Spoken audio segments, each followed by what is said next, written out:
We're living today in what is considered a post-truth era. That means we're living during times where subjectivity reigns over objectivity.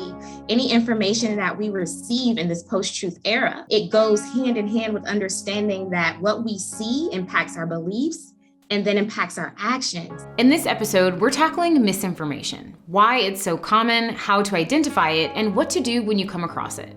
I'm Nicole Ellis. This is the new normal.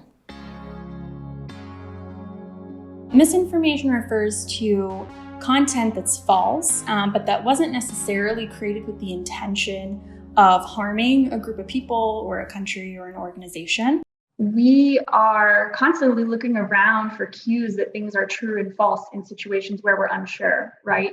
And we tend to hear things that are true more times than things that are false. So repeated information feels truer than new information. You can imagine when fake news is being shared repeatedly, that becomes a problem. There was a study that was done by Common Sense Media in 2019 that actually showed that the majority of students in our nation lack the skills to decipher between factual and uncredible information. That can be fixed through education and skill building. I feel like the challenge and really the bigger issue that we're all trying to navigate is how to build those media literacy skills. The first tip is to ask yourself, what type of information am I engaging with? Is this information credible? It also helps you understand as a viewer and consumer that all media is created by an individual. So that individual's perspectives, backgrounds, and biases may have the ability to impact the messaging, the content, the imagery of what is presented. The second step is to check your own biases. You have to ask yourself certain questions like, where did I get this concept or this idea or this belief system?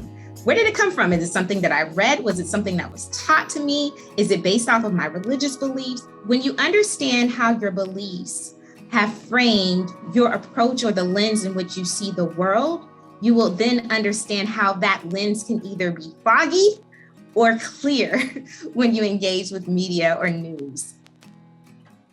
We have to take an open-minded approach when we engage with information, because otherwise we may shut out the opportunity to find truth. What we don't want is a situation where people are skeptical to the point where they're not accepting credible information. Research has actually shown that individuals that engage in active, open-minded thinking, they are less likely to experience strong, polarized beliefs online when they are approached with misinformation. But even if you're going in with an open mind, how do you make sure that what you're looking at is credible?